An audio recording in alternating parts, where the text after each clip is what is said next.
World record, David Rudisha, one of 2 world records he set in 2010. The Olympic record way back in Atlanta. World record holder, 1 minute 41.01, 2 years ago in Riyadh. Running, exhausting to some, and a thrill for others. An after-school activity and something that has kept humans alive for centuries. What's the time? It's a world record! Running isn't always the glamour, the medals. It's the hard work and dedication, the sweat, the tears, the time nobody sees. That is what being a runner truly is.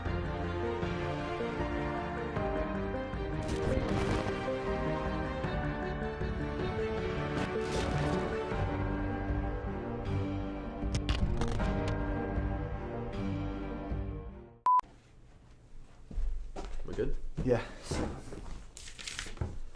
Alright, so what is it about running that made you choose it over other sports?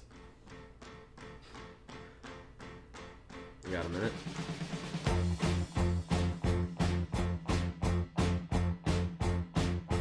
California University of Pennsylvania, nestled away in a small little suburb of the Pittsburgh area. California University is a public university founded in 1852, and it is a member of the Pennsylvania State System of Higher Education. The university offers bachelor's, master's, and doctoral degrees, and the main campus consists of about 38 buildings situated across 92 acres. With about 5,500 students attending, this campus is always bustling with life, but it's also bustling with the life of athletes, especially that on the cross-country men's track and field programs. This is their story. When I was in high school, I played a lot of sports, football, basketball, baseball, soccer, a lot. But I didn't have the last name that everyone else had, so it was either sit in the bench, I didn't get to play as much as everyone else to prove myself. So running was just that getaway to just prove who I am, prove my speed. It was just an individual sport rather than a team-based. Kyle is what we would call a seasoned veteran here on the California University men's track and field program. He had a lot of things that drew him to this school, and this is what he had to say on the topic. Our coach preaches a lot of synergy, and that's basically all units, in this case our team, every team member working as one. And when one teammate is having a rough day or having a bad race, the whole team suffers. Whether it's our 7th guy, our 5th guy, whoever it is, the whole team's suffering. So we all got to be on the same page with everything we do. Kyle isn't the only junior on the men's track and field and cross-country program. There's also another, Caleb Foster from Crofton, Maryland. He's an art major here at the university and has a lot to say about why he runs. Do you have any water? Yeah. A little bit of water. I guess to start from the beginning, when I was born, my mom said, the doctor said, with my bone structure and how it just was that I could do any sport I wanted, which is, I guess, sounds weird to say out loud. So my mom told me that when I was growing up, and I was like, that's really cool because I don't know, I guess I've been interested in sports, but I've never really taken it on as something I'm doing. This was before high school. So when high school came about, I was like, okay, well, I should do a sport then. So what made you choose Cal U over any other school that you looked at? So I looked at a bunch of schools actually. I applied to 5 and thankfully I got into all 5, but it also meant I had to narrow it down to just one. And so that took a while. I visited 3 schools overnight, with the teams, then I talked to all the coaches, and I also had academics in mind for teaching. And Cal U is historically an educator's school. It was a school for teachers originally when it was founded, and it still carries over that good teachers college aspect of it. So that was really intriguing for me. But there were other schools that were also good for education. We have high placement here, but we all Elizabethtown, one of them, the coach talked to me all about how high their placement was for education too. For Cal U, just the environment when I stayed overnight was completely different from any other school. Other schools talked about, well, first of all, they were so separated, just in the team, and I was like, I don't want to go to a team just to be separated. And here at Cal U, like, girls and guys sat together, ate together, like practiced at the same time, and it just seemed like it clicked so much better than all the other schools. With the large diversity of upperclassmen and lowerclassmen, let's take a look and see why a freshman might want to choose running over other athletic sports offered at Cal U. I chose running over every other sport because as a kid growing up, I did pretty much every single sport, every guy does. I probably chose running because I felt it was the sport I was the most competitive in and had the best chance of getting to a college. Along with the competitive side of it, I felt like I got much more of a challenge out of it and had to work much harder to get much better at it. Along with just like feeling like it helped me grow as a person from all the lessons you can learn from running. Although the smaller campus and its rural nature might be a turnoff for a lot of athletes, that is exactly what sophomore Blake Ristow was looking for, somewhere where he could hunt, fish, and run. Let's take a look and see what he has to say. In high school, I played a lot of sports. I wrestled, I tried soccer, I played football, I shot trap, but none of them really felt me other than the running. If I was having a bad day, I'd go out and run, and then there was nothing stopping me from, I didn't have people annoying me. I could just go out and go. And I can enjoy nature, I can enjoy everything around me. Similar to Blake, Hayden also looked at a plethora of universities. Why do you pick Cal? Definitely some of the highlights of the reason why I chose Cal U over every other school was the coaching staff, along with the weight staff. They all gave me a really good reason to come here, and they all made it seem like it was just one big family. Everyone seemed to mesh really well together. A lot of it was just the coach, Coach Caulfield, being the coach he is, the accolades, the way he told me the way we train, and all the things he could make me into if I just accept the way he wants to coach me. Blake has made it clear that hunting is one of his passions, but he chose running over that. What would cause him to do such a thing? The decision process wasn't necessarily easy. I had I had a full ride to go to Lindenwood. It's like the top of the line school for trap shooting. Cal was just more of a comforting factor to me. Small like my hometown.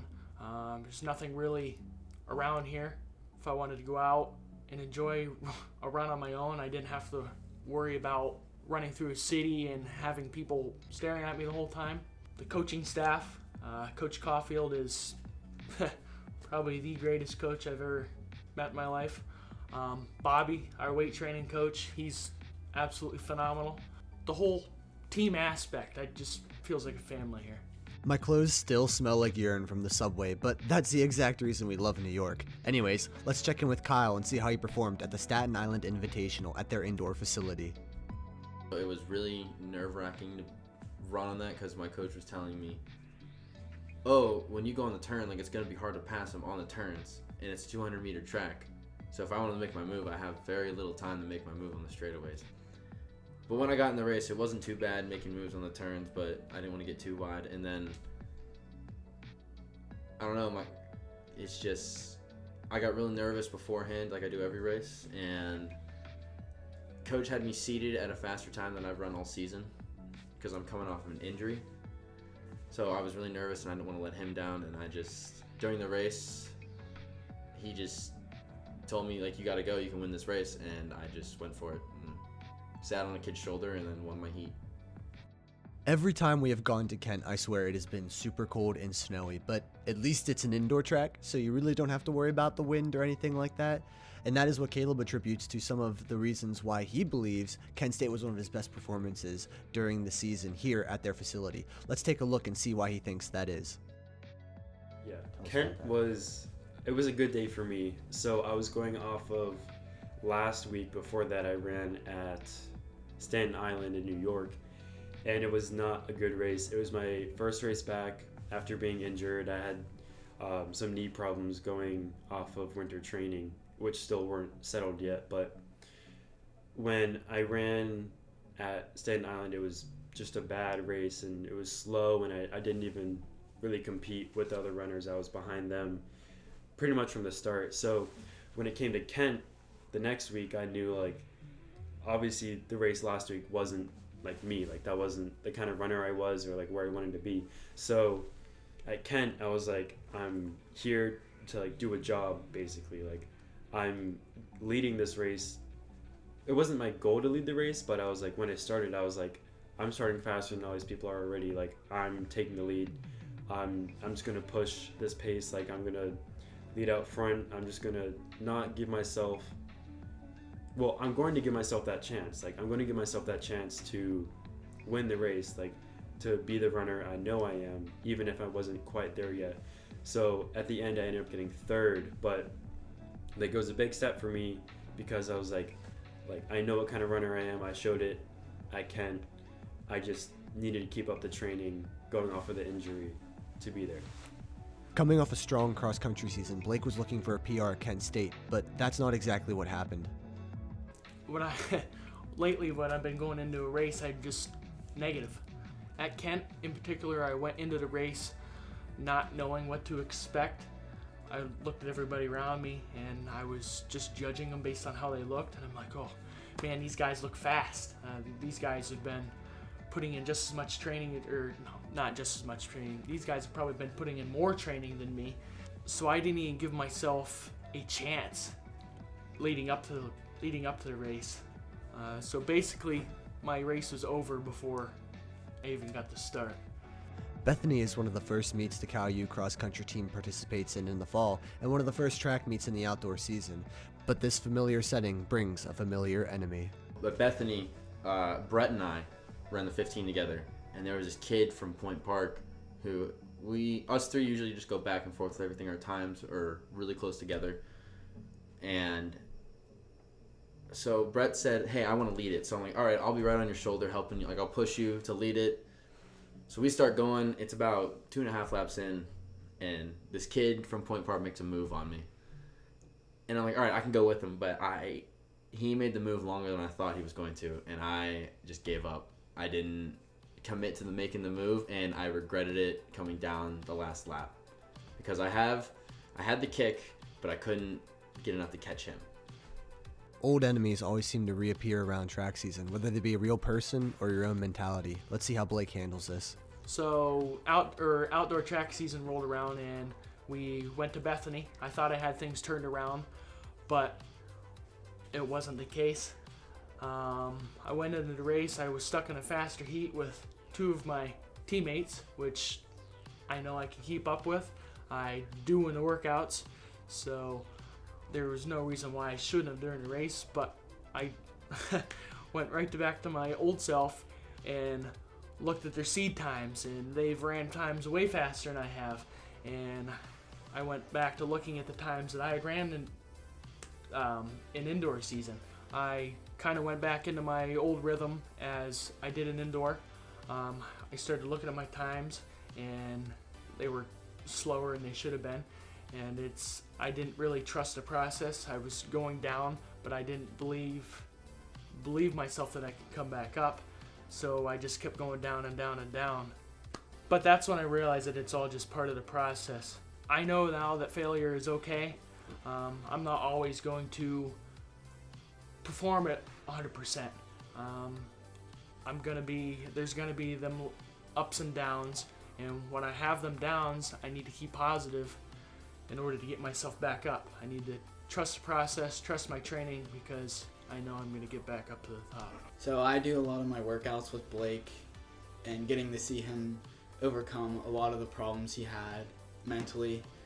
It's awesome to get to see him finally break out of his shell and do some of the things he's been talking about wanting to do. Not just solo, but as a team.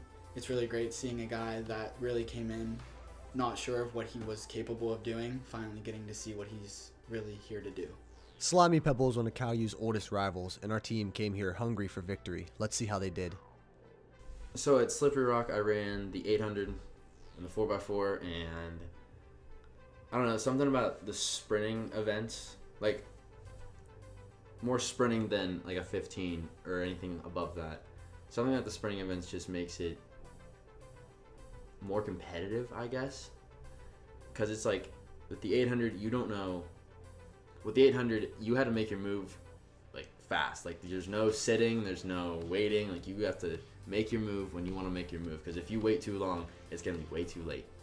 So in the 800, me and the same kid from Point Park were racing, and it was me, Brett, and Caleb racing together. We came through like a 56 or something for our 400 split, and Brett was leading it. He brought us through. In the last 300, I start to push little by little, but then I got too excited, and I was going like 100% with like 150 to go. And then if you're going 100%, you can only go that fast for a good 5 to 7 seconds. So as soon as I caught up to X, well, as soon as I caught up to the kid from Point Park, he threw in a surge that I couldn't match, and he beat me again. Going into the 4x4 is always fun. Just having that team aspect, and everything just goes so fast. I don't know, it's just being a distance guy.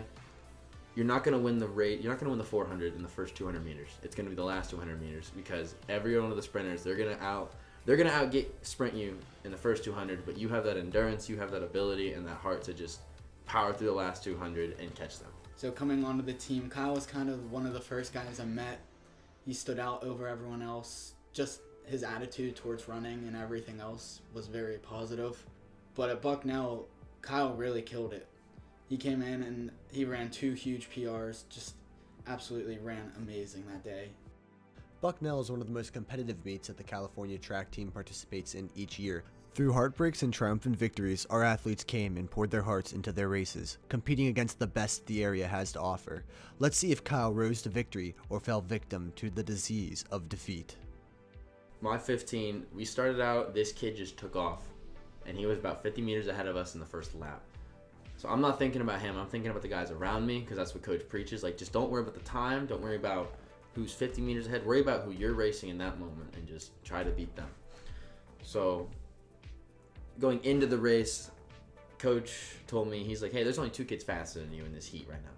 So you got nothing to worry about, don't be nervous, just go out and have fun. So that's what I did. I went out there, I had fun, I was competing. Me and a couple guys were going at it from time to time, but then going into the last lap, this kid is still 50 meters ahead of us with about 250 to go.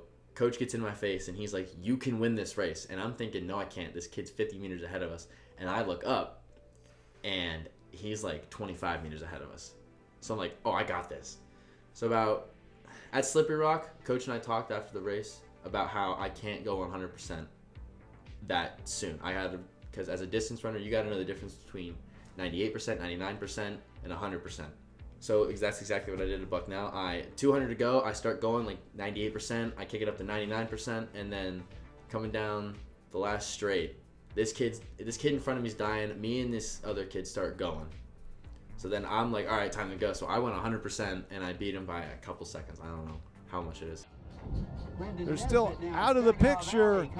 Higgins, 110 to go. Higgins around the final turn. He's still leading, but the Getting the encouragement. Here comes the pack. Number 9, that is Brendan Nesbitt from Saginaw Valley. Higgins dying hard in the stretch. Your winner in 3:55.95, Kyle Tumpak from Cal U of Pennsylvania. Brendan Nesbitt second. Yeah, so that was awesome. I checked FlowTrack afterwards to see like, oh, maybe they put my kick on their like social media sites, and they didn't. They put Heat 3 before mine on there and said big kick. So I'm like, okay, well, that wasn't a kick at all. But then a couple days later, I find out I get the kick of the week, which was awesome. It doesn't matter how strong or fast you are. Without the proper mindset, you'll never be able to achieve success in this sport, and that is exactly what Kyle figured out such a long time ago. One thing my coach told me before I'll never forget is talent plus effort equals skill. Skill plus effort equals achievement. We're not a bunch of state medalists or state champions on this team. We're just average people looking for a common goal. And that's to make it to the national meet, maybe even win it some year. But I'm a firm believer in hard work and optimism. And whatever we set our minds to, whatever goals we set as individuals or as a team, I know we can achieve them. I learned that here. I'm going to carry that with me for the rest of my life and try to teach it to younger runners, my kids, whoever I meet along the way. And you gotta be crazy to enjoy the sport. Just makes it better when we have all the plaques and medals. Doesn't matter how you cross that finish line, as long as you gave it your all, gave your best effort, you know you succeeded that day. If I could quote the great Ricky Bobby, if you ain't first, you're last.